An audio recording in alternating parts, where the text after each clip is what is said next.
There is no magic moment to lift restrictions, and there's no amount of delaying that will make it absolutely safe all the time. And with that, BC will be lifting the province's last main COVID-19 protection, the vaccination pass, Friday, 4 weeks after the mask mandate lifted, even as cases are inching up.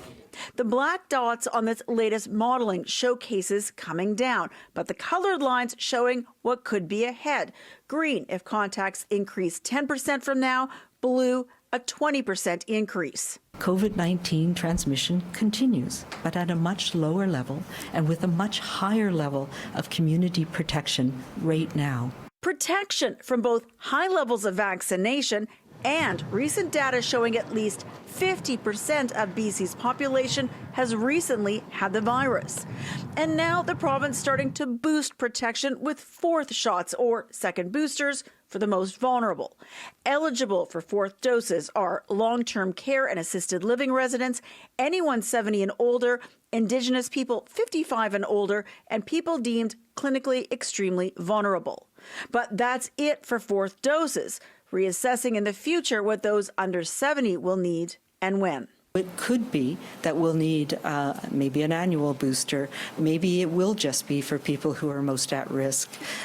So those are things that we don't yet know, that we're planning for. What they do know, Dr. Henry says, is that vaccinations are key to whatever lies ahead. People who don't have the protection that vaccine gives are at the highest risk, no matter what your age. I encourage all of those who haven't got their booster, and that's over the whole province, about 1,198,000 of those who are eligible, to get their booster as soon as possible.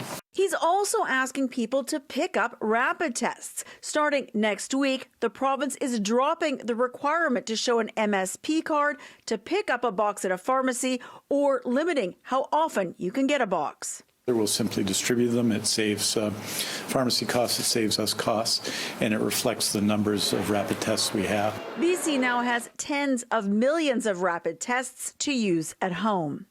After 2 years of government-mandated protections, both understand many people are not ready for this transition. We could keep in place certain things for the next 2 weeks and the next month.